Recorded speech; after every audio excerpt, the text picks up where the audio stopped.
Burnham.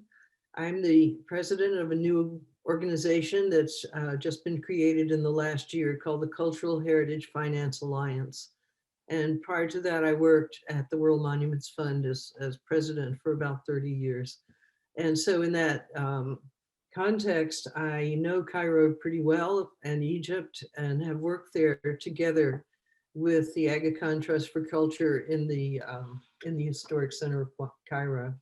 So it's a wonderful opportunity for me to come back to that set of associations and address this group and talk about the work that I've been doing in the last year.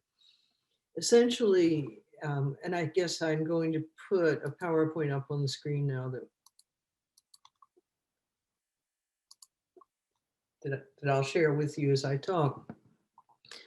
Toward the end of my time at World Monuments Fund, there was an opportunity to think more about what the field needed and whether there were opportunities to reach a higher scale of activity because so many sites seem to be falling, and particularly in urban centers seem to be falling behind in terms of the ability to conserve them and use them productively.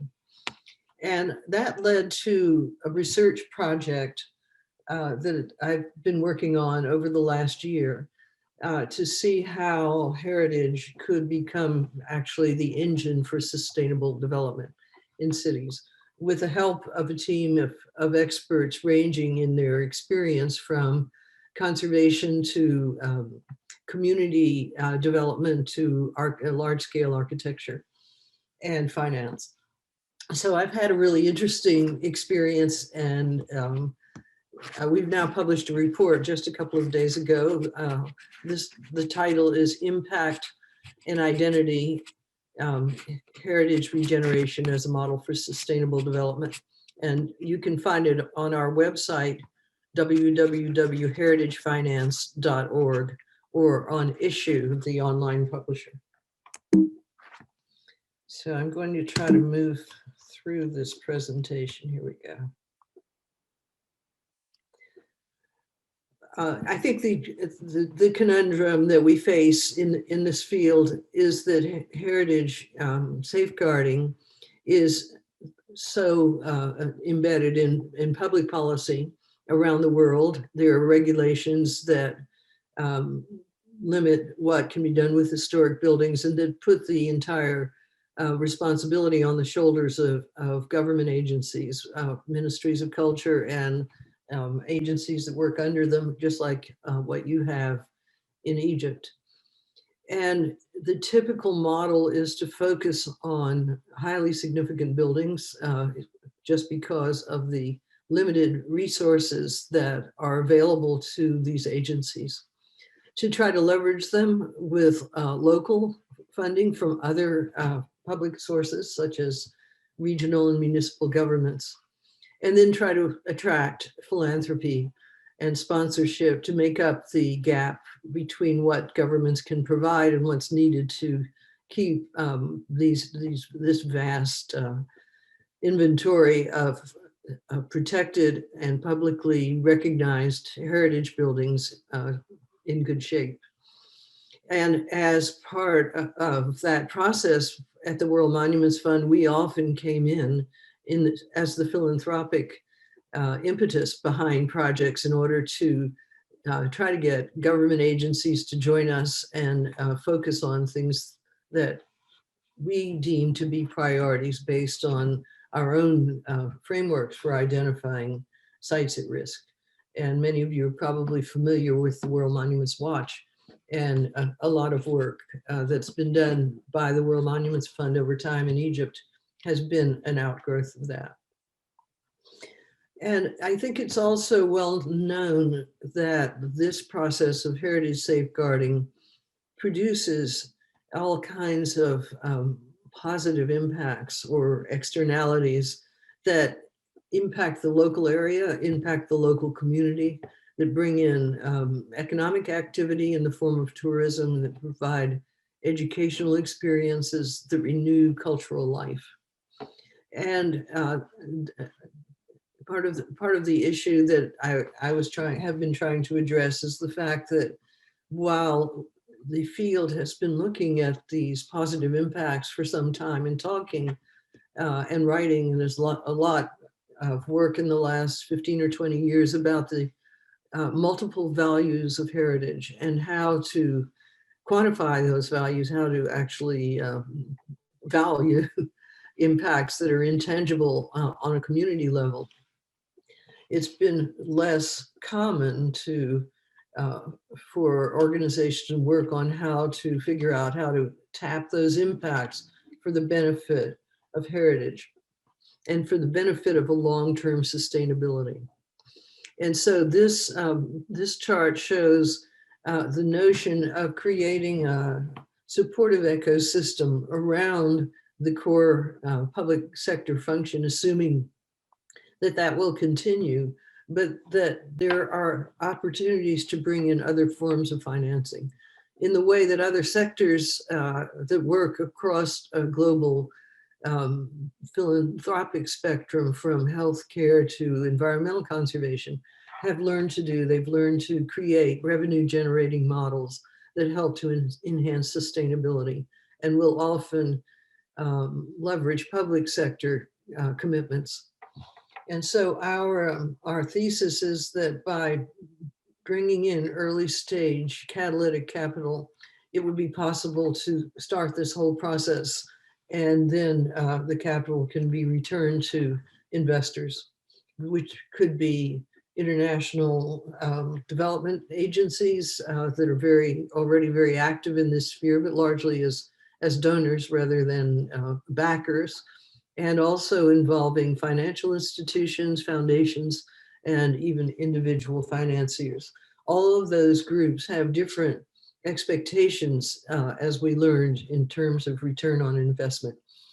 And so what our research has been about over the course of really since the beginning of the COVID pandemic, when it wasn't really possible to think about launching activities on the ground, has been about understanding how successful models have had their success and what the ingredients are of a successful public-private cooperative engagement in the area of heritage preservation, and whether it be possible to put heritage at the center of local development efforts by engaging directly with communities, engaging communities in that decision-making process, and identifying impacts, positive impacts in relation to the sustainable development goals that we're now all aligning so much behind. So based on my experience and some early research that was done by our team, we chose six projects for case studies, each one of which had behind it an organization that had been highly successful in creating a local effort that shared the responsibility between public and private sector, or even some that were entirely privately driven.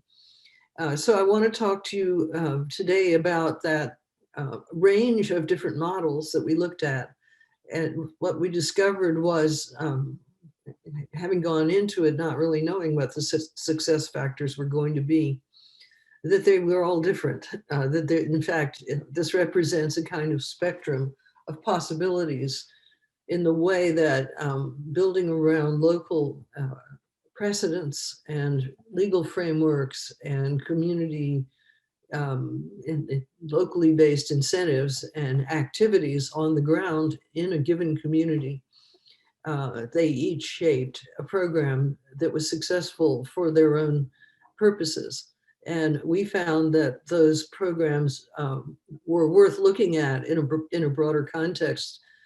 People around the world could draw lessons from all of them and possibly put together a kind of unique framework or a mosaic, but based on all these models and adapted to a local environment, which is why we decided to publish this research and make it as widely available as we can. And that's part of the a nice opportunity for me to be able to speak on this occasion when the work is just out and we're looking for feedback. There are more examples we could have looked at, and in documenting successful heritage-led urban regeneration may become part of the ongoing activity of the organization that I created essentially in order to do this work, um, depending on what kind of response we get from within the community.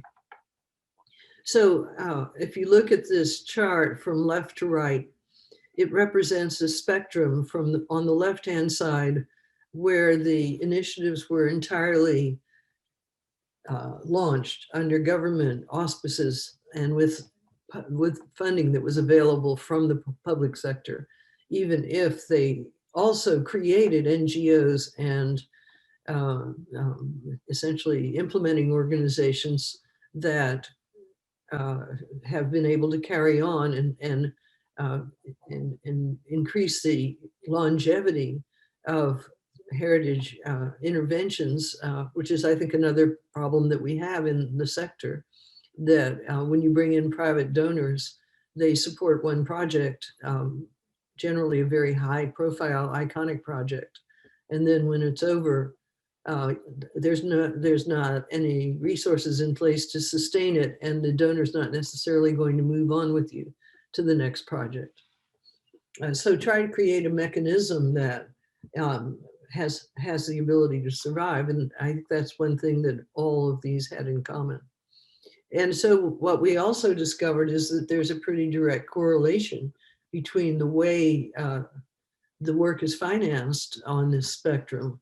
The two examples that I'll talk about that were uniquely governmentally driven rely on a debt framework, meaning low cost loans made available to catalyze and bring in other sectors of the financial marketplace. Those in the middle represent innovation, and private innovation tends to look for a higher return on investment, but in any case, they bring in their investors by way of an equity proposition where they take shares in a company that's created for the purpose of heritage development, of which there are very few in the world, but could be more. And then one example of a kind of novel scheme that involves a short-term property partnership where the entity puts in the money and the owner of the property retains ownership and participates financially in the benefits. So I don't want to devote too much time to looking at every model, but I did want to go through them quickly. I'm sorry, my mouse has a trigger, feather trigger, and jumping all over the place. And the lessons that we learned from each case. And Pablo Longorio and I have talked about this to some extent over the last several months, and a couple of the case studies that we did are included in your program. And I think that Dr. Rod Ween from Fez has already spoken a couple of days ago, so you may know already all about this model, but it represents a critical effort and at a turning point when around the time of the millennium, several organizations tried with only modest success to get culture on the priority list for millennium goals. And the World Bank rolled out a major cultural program at that time.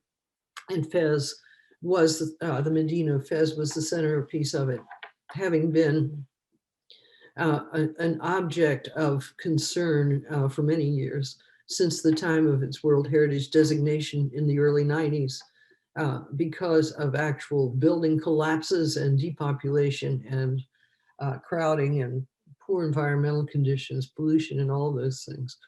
And I'm going to stop there because I think you've already heard about Fez, but it was a total success in renovating a critical historical area without changing the character of the place and making tourism an economic driver without the negative impacts of tourism that we've seen in so many other places.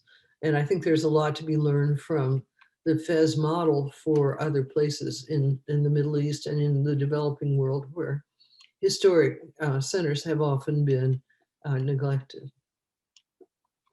Our second model is a fund that was created in the United Kingdom.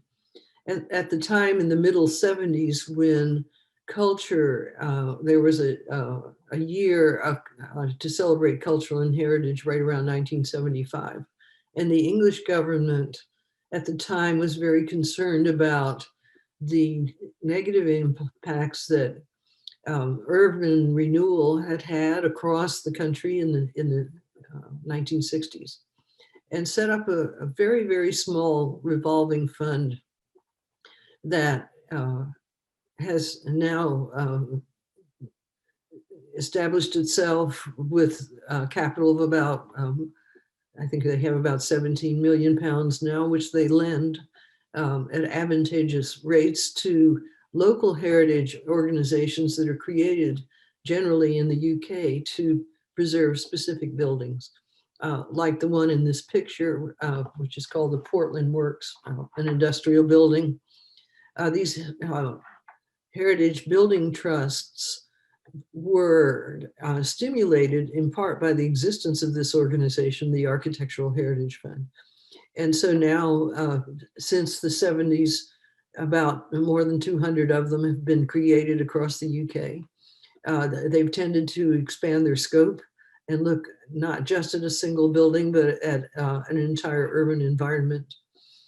They've stimulated the creation of local investment opportunities, something that is very widespread and specific, I think, to the UK, called community shares, where a municipality will back the offering of shares, like bonds, in a heritage initiative.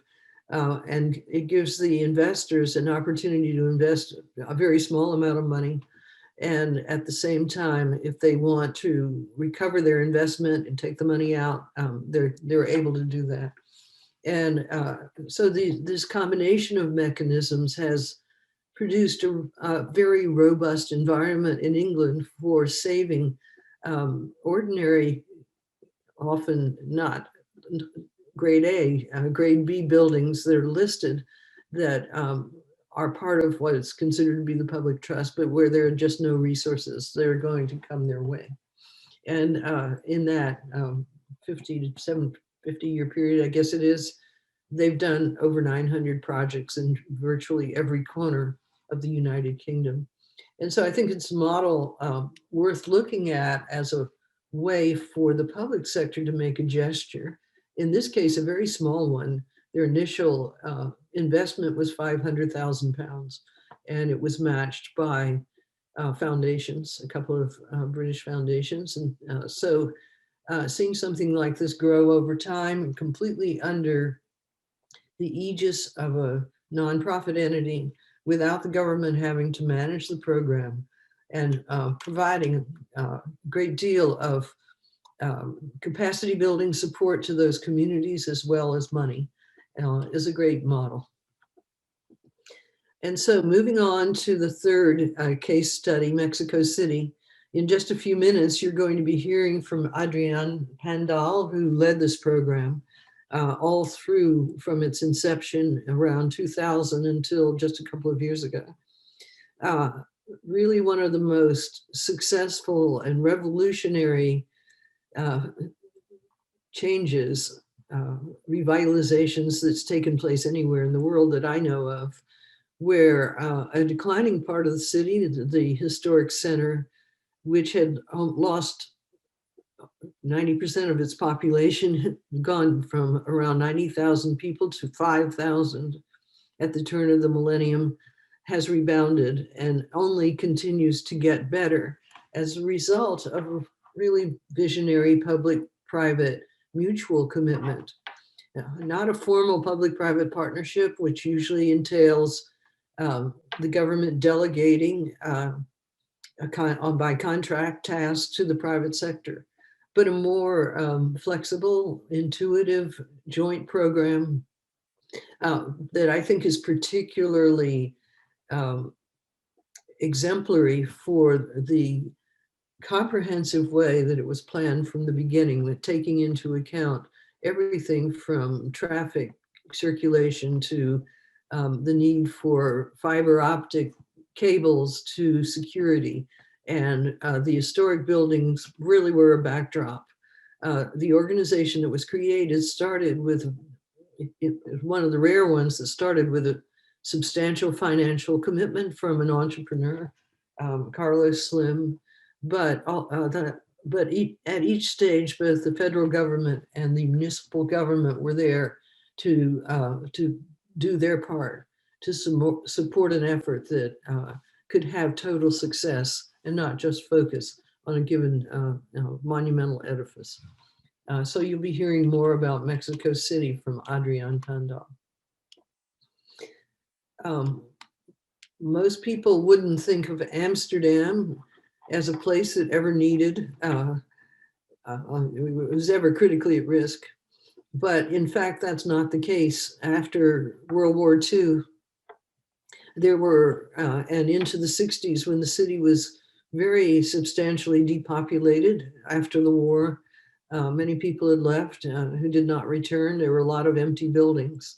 There were urban renewal proposals to completely change the character of the place by creating ring roads and filling in some canals in order to create a car-friendly 20th century modern environment.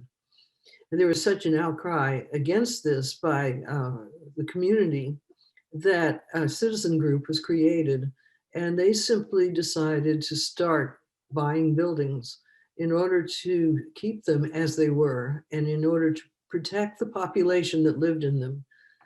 So it was initially a housing organization. Today, Stadsherstel Amsterdam, which is certainly one of the most famous players on the heritage development horizon, owns more than 600 buildings in Amsterdam.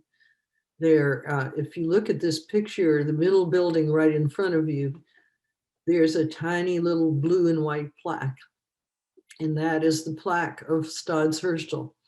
And you'll see them all over municipal Amsterdam, just showing the depth of the impact that this organization has had over time. They still own most of their properties. Their investors are primarily Dutch financial institutions, banks, and insurance companies that came in from the beginning. But again, they started by buying one or two buildings and little by little developed a strategy for how they could transform entire neighborhoods by the property acquisitions that they made.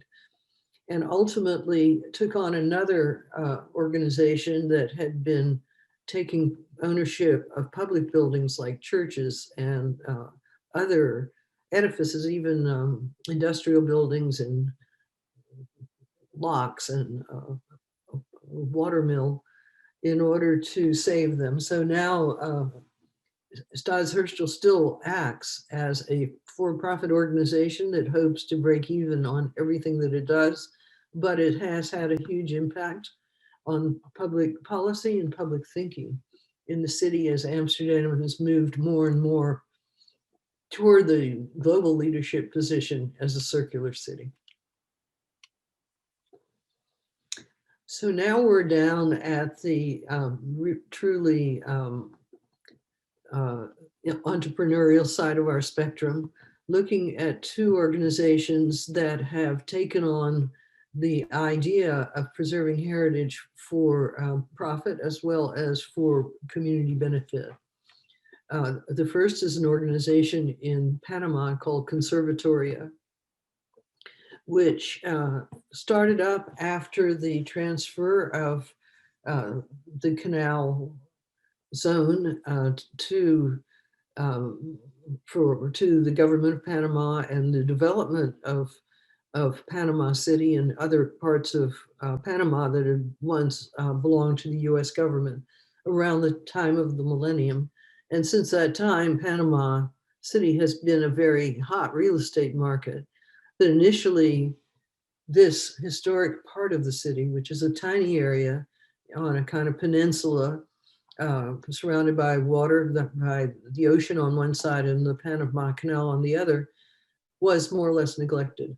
And that's when this organization came in, with the same kind of goal that Stadsvierstel Amsterdam had to protect the community, to try to prevent a complete demographic change in the neighborhood, to ensure that community organizations were built that would support the local people, to make real estate offerings available to local businesses rather than big conglomerates, and to enhance public safety.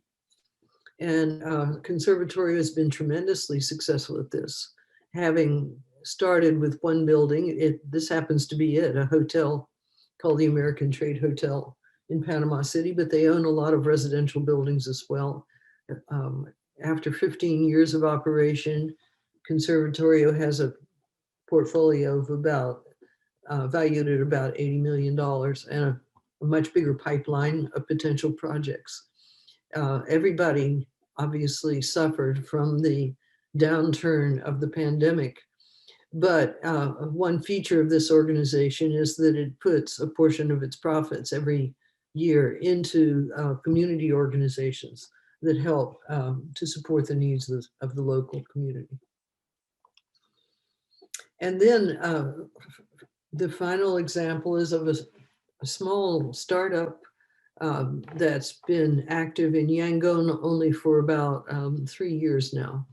And I referred to this a little bit in my introductory remarks. Incidentally, that lower left apartment is one that they've renovated in a building. You can see pretty easily what the living conditions are in Yangon in the historic center, which is why many of these buildings are disappearing, because there's an opportunity to persuade the residents to move elsewhere and then demolish the buildings and build something completely out of character with the historic fabric. And residential buildings represent about 70% of downtown historic Yangon. So there's a lot at stake here. And the idea that a small NGO would take on such a huge task, I think, is very exemplary, and a good reason to look at them. But the other interesting feature is that they have been able to be successful financially and attract investors who are largely angel investors from the private sector, without buying the properties, without taking ownership to them. So they put in the capital, operate these buildings on a short-term basis as residents, as upscaled residences, but the ownership never transfers. And so that after the organization Doane has recovered its investment, the owners have the option of taking the property back, moving back in, or operating it themselves as a income generating asset. And so it contributes to wealth generation in a part of the city that has been very impoverished because of the economic decline of the city on the whole through its period of isolation. The jury is out as of right now in terms of what will become of Yangon and what will become of Doane as a result of the recent military coup. But the buildings, the properties that they operate appear to be viable. And if the civil rights situation in the city remains stable, they will probably be able to continue to operate there. It was started by a European expat, and again, they started with one apartment, and at this stage have done about 25 renovations. So it's very, very experimental at this stage. But I think it's a model that has potential beyond this city for many cities in Asia and in the Middle East and other parts of the world that have experienced extreme urban decline and where the values of the properties are simply not recognized by the people who live in them and by the society, larger society, even the government. So I wanted to just quickly wrap up a summary of what we felt these projects all had in common. Many of them were born out of a crisis situation where the resources of the city or country in terms of the ability to protect cultural resources had reached a kind of low ebb. But each one of them, with the possible exception of Doane, which is facing this political catastrophe so early in its life cycle, have managed to sustain themselves because they set up governance structures that were enduring and that engaged the community over time in decision making and formed a really solid bridge between public sector and private sector. So those features are a primary role for private leadership, an enduring community participation, the leveraging of public commitments to optimize private investment and to provide the incentives that would attract capital from beyond the public sector. The preserving of fabric rather than just significant landmarks.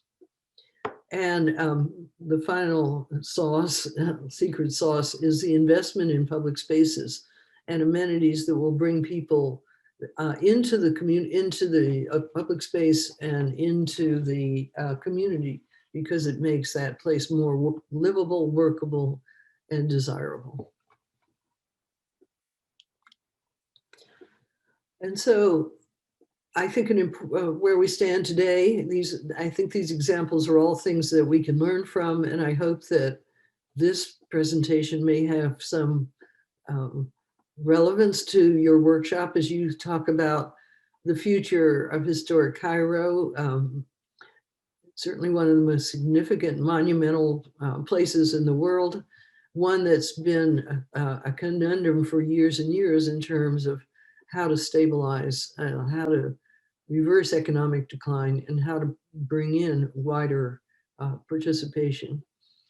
I think the key is working across a spectrum of a range of sustainable development goals and not focusing exclusively on where the heritage field fits within the sustainable development framework, which is under goal 11, under target 11.4.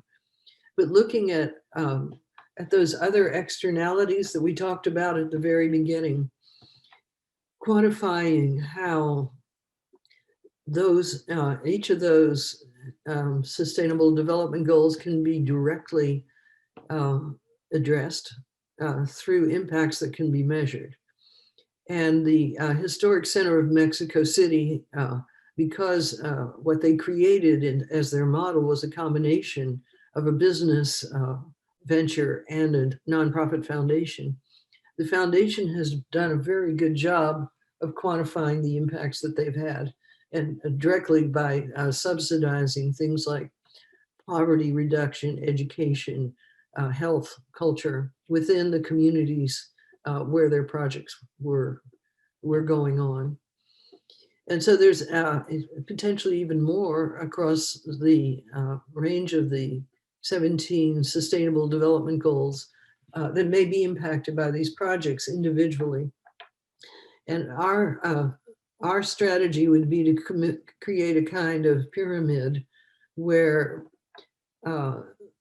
observance of as sustainable development goals is at the top of the pyramid, and you would identify which of these SDGs would be part of your strategy for each individual program. In the middle are the kinds of environmental, social, and governance impacts that people involved in impact investing are looking at, where there are quantified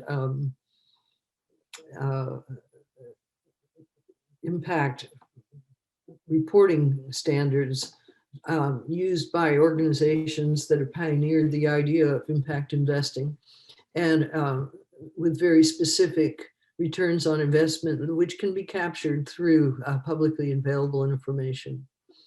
And then at the bottom of the pyramid is the community and the way in which it is responding to an investment initiative and creating its own programs from the ground up to address the immediate needs of the community and how those impact over time. And so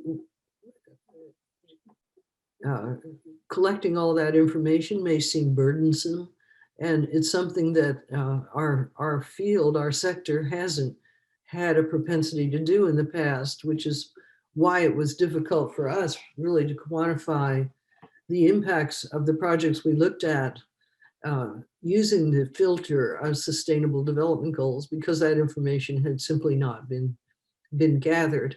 But it's essential to making our case if we're going to be able to persuade investors that heritage belongs, along with environmental conservation and other community goals and reduction of pollution, that it can contribute to all of those things.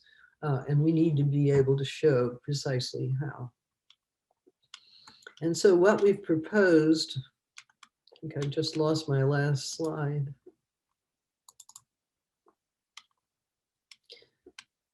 Is a process. I'm gonna have to start over here. That that follows on, that's essentially grounded in urban planning or conservation management planning, which are standard procedures in the architecture field and in the heritage preservation field, things that I'm sure you're about to embark on now, with an overlay that would put in place a strategy for attracting investment, that would put in place an appropriate management framework to through which private investment could be integrated without it necessarily being controlled directly by government. By putting together offerings of capital projects that could then be marketed to a wider audience than the one that our field has typically had access to. And then monitoring the process as it rolls out, often with unexpected positive outcomes, and determining how these relate to sustainable development goals.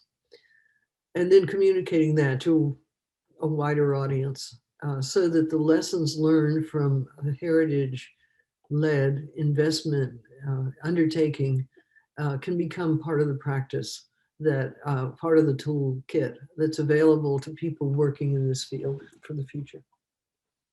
So thank you very much. That concludes my presentation, and I will be with you in the course of this morning's proceedings and be talking to other panelists later on in the program. Thank you again for listening to my presentation. And again, you can find it at heritagefinance.org.